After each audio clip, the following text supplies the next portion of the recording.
Hello friends, welcome back to Love Medics. இந்த சீரீஸில் நம்ம எதை பற்றி பார்க்க போகிறோம்? எண்டோக்ரைனாலஜி. எண்டோக்ரைனாலஜி அப்படின்னா என்னது? Branch of medicine. இதில் நம்ம எண்டோக்ரைன் கிளான்ஸ் அண்ட் ஹார்மோன்ஸ் இதை பற்றிலாம் தான் பார்க்க போகிறோம். இந்த கிளான்ஸ் ஒன்றோட ஒன்று கனெக்ட் ஆகிருக்கும். அதுதான் எண்டோக்ரைன் சிஸ்டம். இந்த வீடியோ நம்ம எண்டோக்ரைன் சிஸ்டமோட இன்ட்ரடக்ஷனை பற்றி தான் பார்க்க போகிறோம். இந்த எண்டோக்ரைன் சிஸ்டம் பார்த்திங்கன்னா நம்ம பாடியவே ரெகுலேட் பண்ணுது. அதனால தான் இதை நம்ம ரெகுலேட்டரி சிஸ்டம் அப்படின்னு சொல்கிறோம். இந்த எண்டோக்ரைன் சிஸ்டம் அதர் சிஸ்டமே கண்ட்ரோல் பண்ணது. எப்படி கண்ட்ரோல் பண்ணது?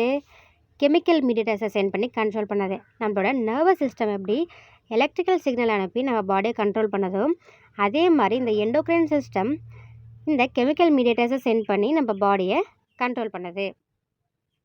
இந்த எண்டோக்ரைன் சிஸ்டமில் பார்த்திங்கன்னா நிறைய கிளான்ஸ் இருக்கும்.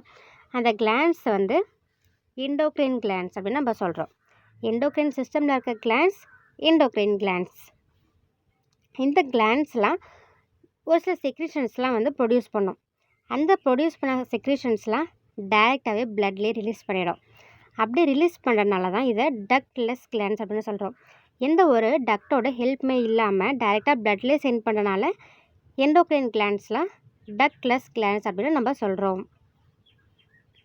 இந்த எண்டோக்ரைன் கிளான்ஸ்லாம் நம்ம பாடியில் அங்கங்கே ஸ்கேட்டர்டாக லொக்கேட் ஆகிருக்கும்.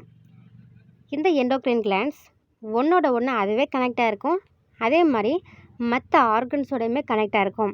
எப்படி கனெக்ட் ஆகிருக்கும்? பிளட் வெசல் மூலமாக கனெக்ட் ஆகுது.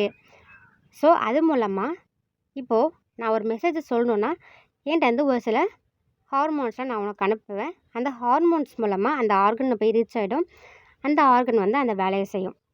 ஸோ இப்படி தான் இந்த எண்டோக்ரைன் சிஸ்டம் ஒர்க் ஆகிட்டுருக்கு.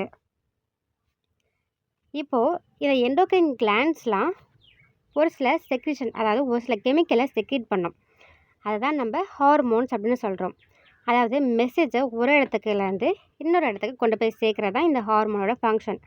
அதாவது இது வந்து மெசஞ்சர் அப்படின்னு நம்ம சொல்லலாம். இந்த எண்டோக்ரைன் ஹார்மோன்ஸ்லாம் இருக்குது பார்த்திங்களா, இது வந்து பிளட்டில் சர்க்குலேட் ஆகிட்ருக்கும். எந்த இடத்துக்கு போய் சேரணுமோ அங்கே போயிட்டு சேர்ந்துடும். அதாவது வேலை எங்கே நடக்கணுமோ அந்த இடத்துக்கு போய் சேர்ந்துடும். அதை தான் நம்ம டார்கெட் டிஷ்யூ அப்படின்னு சொல்கிறோம். இப்போது நான் வந்து ஒரு ஹார்மோன்ஸாக சென்ட் பண்ணுறேன். அது எல்லா இடத்துலையும் போய் ஆக்ட் ஆகலை இல்லையா? அதாவது எல்லா இடத்துலையுமே போய் சேரலாம். பட் ஒரு இடத்துல மட்டும்தான் போய் ஆக்ட் ஆகுதுன்னா அதை தான் நம்ம டார்கெட் டிஷ்யூ அப்படின்னு சொல்கிறோம். எப்படி அது வந்து ஒரே ஒரு இடத்துல மட்டும் ஆக்ட் ஆகுது? இந்த டார்கெட் டிஷ்யூவில் பார்த்திங்கன்னா ரிசப்டார் இருக்கும். அந்த ரிசப்டாரில் பார்த்திங்கன்னா இப்போது ஒவ்வொரு ரிசப்டாருமே ஒவ்வொரு ஷேப்பில் இருக்கும். அதுக்கேற்ற மாதிரியான ஹார்மோன்ஸ் வந்து அதில் வந்து செட் ஆச்சுன்னா அந்த டிஷ்யூ வந்து வேலை செய்யும். அப்படி அது வந்து செட் ஆகலை அப்படின்னா அந்த டிஷ்யூ வந்து வேலை செய்யாது. அந்த இடத்துலேருந்து போயிடும். அது தேவையான இடத்துக்கு போய் சேரும்போது அந்த டிஷ்யூ மேலே அது ஆக்ட் ஆகிக்கும். இப்போது அதே மாதிரி ஒரு ஹார்மோன்ஸ் வருது, அந்த ரிசப்டாரில் அட்டாச் ஆகுது. ஒருவேளை அதுக்கு செட் ஆகிடுச்சு அப்படின்னா அந்த செல்லுலையவே வந்து ஒரு சில சேஞ்சஸ்லாம் நடக்கும். இன்ட்ராசெல்லுலர் மெக்கானிசமில் ஒரு சில சேஞ்சஸ்லாம் நடந்து, அதாவது ஒருத்தர் வந்திருக்காரு, இது மாதிரி ஒரு வேலை நடக்கணுமா அப்படின்னு சொல்கிறாரு அப்படின்னு சொல்லிட்டு அந்த செல்லுக்குள்ளவே அப்போ தான் இன்ஃபர்மேஷனே போகுது. அந்த செல்லுக்குள்ளே போனதுக்கப்புறமா அதுக்குள்ளவே இன்டர்னலாக ஒரு சில மெக்கானிசம்லாம் நடக்கும். அந்த மெக்கானிசம் நடந்ததுக்கப்புறமா ஓகே நான் இந்த வேலையை பண்ணுறேன் அப்படின்னு சொல்லிட்டு அந்த செல்லோட ஃபங்க்ஷன் வந்து சேஞ்ச் ஆகும். ஒரு இடத்துல ஃபங்க்ஷன் நடக்கும்னா நான் வந்து சொல்லணும், ஒரு எண்டோக்ரைன் கிளாண்ட் வந்து சொல்லணும் ஹார்மோன்ஸ் மூலமாக. அந்த ஹார்மோன்ஸ் வந்து அந்த செல்லில் சொன்னதுக்கப்புறம் தான் அந்த செல்லோட ஃபங்க்ஷனில் சேஞ்சஸ் இருக்கும். இப்படி தான் நம்மளோட எண்டோக்ரைன் சிஸ்டம் ஒர்க் ஆகிட்டுருக்கு. அதாவது எண்டோக்ரைனாலஜி அப்படின்னா என்னது? Branch of medicine. இதில் வந்து எண்டோக்ரைன் கிளான்ஸ் அண்ட் ஹார்மோன்ஸை பற்றி பார்க்குறோம். இது வந்து ஒன்றோட ஒன்று கனெக்ட் ஆகிருக்கும். எப்படி கனெக்ட் ஆகிருக்கும்? பிளட் வெசல் மூலமாக கனெக்ட் ஆகிருக்கும். இதில் வந்து எந்த டக்ட்டுமே இருக்காது. அதுதான் நம்ம டக்ட்லெஸ் கிளான்ஸ் அப்படின்னு சொல்கிறோம். அது செக்ரேட் பண்ணுற அந்த கெமிக்கல்ஸை தான் ஹார்மோன் அப்படின்னு சொல்கிறோம். அந்த ஹார்மோன் ஒரு சில இடத்துல போய்ட்டு தான் மட்டும்தான் ஆக்ட் ஆகும். அப்படி ஆக்ட் ஆகிற அந்த இடத்துக்கு பேர் தான் target tissue.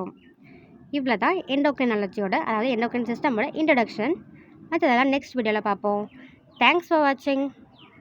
If you have any suggestion, give your valuable comments in the comment box.